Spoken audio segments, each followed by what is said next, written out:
নমস্কাৰ সকলোলৈকে। আজি ১ বহাগ বুলি বছৰৰ যিহেতু প্ৰথম দিন, মই মানুহজন আৰু ল'ৰা এয়া আকাশী গংগা শিৱ থানলৈ গৈছিলোঁ। প্ৰথমতে আমি ধূপ চাকি লৈ এয়া মেইন তোৰণৰ সন্মুখ পালোঁ। ইয়াতে হাত ভৰি তিয়াই ভিতৰলৈ প্ৰৱেশ কৰিলোঁ। তাৰপাছত এয়া চাওকচোন, পৰিৱেশটো ইমানেই ধুনীয়া, ভাল লাগিছে। আৰু এই ঠাইখিনি পোৱাৰ লগতে নিজৰাৰ কুলু কুলু শব্দটো শুনা গৈছিল। ইয়াত যে নিজৰা আছে মই ইমান ভালদৰে জনা নাছিলোঁ।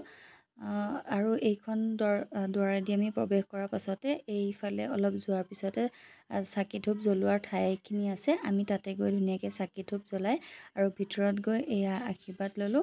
আশীৰ্বাদ লোৱাৰ পাছতহে মই এই ভিডিঅ' ক্লিপটো লৈছিলোঁ। তাৰপিছত ল'ৰাই এয়া টিলিঙা বজাবলৈ লাগে, ঘণ্টাটো বজাব নিজে নোৱাৰে, মানুহজনে দাঙি পেলাই তাক সহায় কৰি দিছে।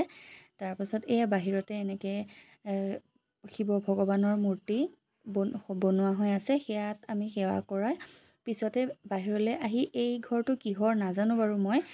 তাতে পুৰণা কিছু ভগ্নাৱশেষ আছে, শিলত খোদিত কৰা শিলৰো সেই সৰু সৰু টুকুৰাবোৰ এই গোটেই ঘৰটো তেনেধৰণে থৈ দিয়া হৈছে।